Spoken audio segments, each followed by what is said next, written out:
سرکار مفتی اعظم ہند کی لاکھوں کی بھیڑ میں بھی جسے جاننا ہے جسے پہچاننا ہے اسے پہچانتے تھے. ماہم شریف میں قیام کے دوران رات کو کھانے کے لیے دسترخوان بچھا ہوا ہے, جو ملنے والے آتے جاتے رہتے تھے, ہزاروں آتے ہیں.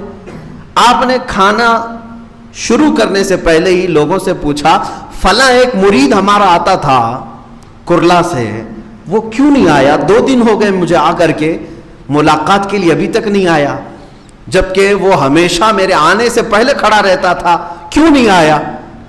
اب سنیے لوگوں نے کیا کہا, حضور چھوڑیے اس کو, وہ وہابی ہو گیا ہے, وہابی ہو گیا ہے, چھوڑیے اس کو, اب ہمارے مجمع میں بھی آنا جانا نہیں اس کا. آپ جلال میں کھڑے ہو گئے, کہا چھوڑ دوں, میرا مرید وہابی ہو گیا, اگر بدعقیدہ ہو جائے گا میں کیسے چھوڑ دوں؟ ہاتھ میں دیا ہے. یہ ہوتی ہے پیر کی فکر. کوئی اگر بگڑ گیا تو کیا کہیں گے, اس کو چھوڑ دو, جانے دو؟ نہ, اصلی پیر وہ ہے جو اس کی موت تک اس کے لیے کوشش کرتا رہے, موت تک اس کے لیے کوشش کرتا رہے. مفتی اعظم ہند رضی اللہ تعالیٰ نے فرمایا فوراً اس کو بلاؤ. لوگ آپس میں چیمی گوئیاں کرنے لگے, اس کی کیا حیثیت ہے, اس کو بلائیں گے ہم. وہ ایک عام آدمی تھا, تجارت کرتا تھا, تاجر آدمی تھا. مفتی اعظم ہند نے دیکھا کہ یہ لوگ کوئی بھی بلانے کے لیے پس و پیش کر رہے ہیں, دسترخوان چھوڑ کے اٹھ گئے. اپنے ڈرائیور کو بلایا, خادم کو, گاڑی نکالو, گھر کے باہر گاڑی ہے. اب جب آپ کو جلال آتا تو کسی کو بات کرنے کی جرت بھی نہیں تھی. سامنے موجود لوگوں سے پوچھا کیا اس کا پتہ جانتے ہو, کس گھر میں رہتا ہے؟ ایک صاحب نے کہا حضور میں جانتا ہوں. کہا چلو, لے کر کے گاڑی چلے. رات کا وقت ہے. کرلا کے آج بھی اگر آپ جائیں گے, ایک علاقہ ہے کپاڑیا نگر کہیں, وہاں پر پرانی ایک ندی بہتی ہے, اس کو میٹھی ندی کہتے ہیں. اس کے باہر جو ہے سلم ایریا, جھوپڑ پٹی تھے پہلے, اب تو سب ٹوٹ گئے. جھوپڑ پٹی, سب پترے کے گھر بنائے ہوئے. وہاں گاڑی جا کر کے روک دیا ڈرائیور نے, اور راستہ بتانے والے نے کہا کہ حضور اسی میں اندر گلی میں اس کا ایک گھر ہے, آپ یہاں گاڑی میں تشریف رکھیں, میں جا کے لاتا ہوں. آپ فوراً گاڑی سے اتر گئے. میں خود چلتا ہوں اس کے گھر, میں اس کے گھر چلتا ہوں. لوگ روکتے رہے. مفتی اعظم ہند رضی اللہ تعالیٰ عنہ گاڑی سے اتر گئے, اور جب جانے لگے تو کیچڑ تھا, کیچڑ پورے پیروں میں آ گیا. شہزادہ اعلیٰ حضرت کی بات کر رہا ہوں, جس کی ایک جھلک کے لیے لوگ بے قرار رہتے تھے. وہ کیچڑ میں چلتے ہوئے اس گلی کے اندر گئے, اور جب گھر جو ہے بہت چھوٹا اندر تھا, وہاں پہنچے اور لوگوں نے دستک دی. دروازہ اسی شخص نے کھولا جو آپ کا مرید تھا. جیسے ہی وہ گھر کے باہر مفتی اعظم ہند کو دیکھا, اس کا بدن کانپنے لگ گیا. کہا کہ حضور میرے گھر تک کیسے تشریف لائے؟ تو مفتی اعظم ہند رضی اللہ تعالیٰ عنہ نے صرف اتنا فرمایا, سنا ہے کہ تو ہم سے روٹھا ہوا ہے, میں تجھے منانے آیا ہوں. اللہ اکبر. جب کوئی یہ کہے, میرے عزیزو, یہ عادتیں ہیں مصطفیٰ کریم صلی اللہ علیہ وسلم کی. اگر کوئی فجر کی نماز میں نہیں آتا تو میرے آقا اس کے گھر تک چلے جاتے تھے, معلوم تو کر کے آؤں اس بندے کے ساتھ کیا ہوا ہے. صحابہ کو لے کر کے چلے جاتے, کہیں بیمار تو نہیں, آج مسجد کیوں نہیں آیا؟ اگر بیمار تھا تو یہ عادت ہو جاتی, اور بیمار نہیں تھا ویسے ہی سویا تھا تو شرم کے مارے دوبارہ کبھی نہیں سوئے گا کہ میرے گھر پوچھنے کے لیے مجھے آ جائیں گے. یہ سنت مصطفیٰ ہے. مفتی اعظم ہند رضی اللہ تعالیٰ عنہ کی اتنی بات سن کر کے وہ کپڑے پہنا, جلدی سے بھاگتا ہوا آیا, قدموں کو پکڑا. آپ نے فرمایا چلو میرے ساتھ چلو, گاڑی میں بیٹھو. لے کر کے آئے. دسترخوان ویسے ہی بچھا ہوا تھا.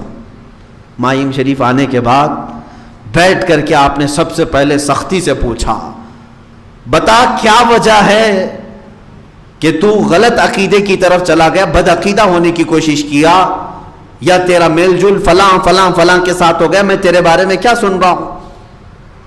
تو اس نے ڈرتے ہوئے کہا کہ حضور بات صرف اتنی ہے, تجارت کرتا ہوں تو تجارت میں لین دین میں سب کے ساتھ معاملات ہوتے رہتے ہیں, بس اس سے زیادہ میرا دلی لگاؤ کسی سے نہیں. میں آج بھی اہل سنت و جماعت پر, بس تجارت کے معاملات میں لین دین میں معاملات ہوتے ہیں حضور. لیکن یہ سارے لوگ, یہ جتنے مرید ہیں, انہوں نے سب مجھے دھکا دے کر کے الگ کر دیا.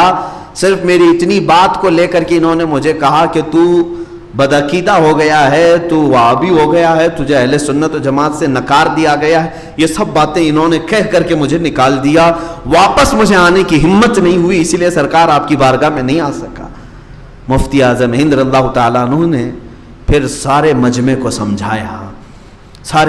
سمجھایا، کہا کہ رسول کریم صلی اللہ تعالیٰ علیہ وسلم کی ایک عادت کہ ایک بار ایک یہودی کا جنازہ جا رہا تھا.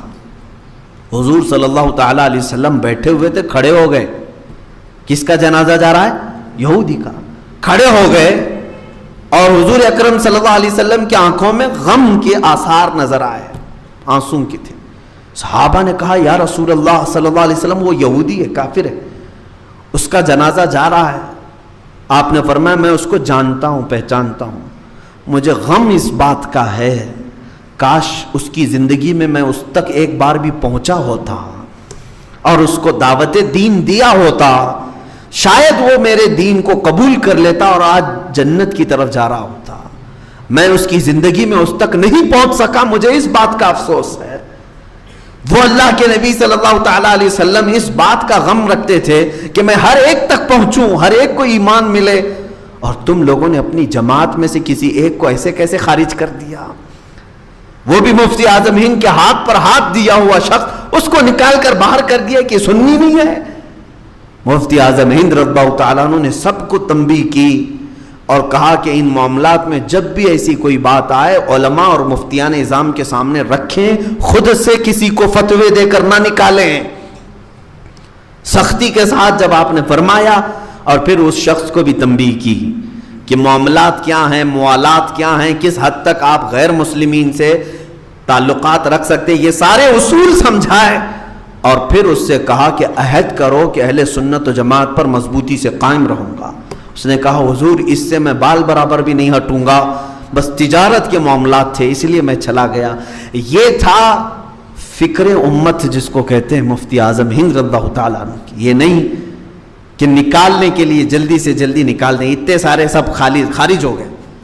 کوئی اگر لگ بھی رہا ہے اس طرح سے کہ یہ گمراہ ہو رہا ہے، اس کے پیچھے محنت کرنا ہم سب کی ذمہ داری ہے. کیوں؟ اس لیے کہ کیا وہ امت مصطفیٰ میں ہے یا نہیں. اگر وہ امت مصطفیٰ میں ہے تو کیا ایسے کو جہنم میں جاتے ہوئے دیکھنا آپ کو اچھا لگے گا؟ جب میرے آقا صلی اللہ تعالیٰ علیہ وسلم کو یہ پسند نہیں ہے کہ ان کے امتیوں کی کثیر تعداد دوزخ میں جائے، تو ہم کو بھی یہ کوشش کرنی چاہیے کہ دوزخ میں زیادہ سے زیادہ لوگ نہ جائیں، اس پر محنت کرنے کی ضرورت ہے. مفتی اعظم ہند رضی اللہ تعالیٰ عنہ کی یہ معاملات تھے.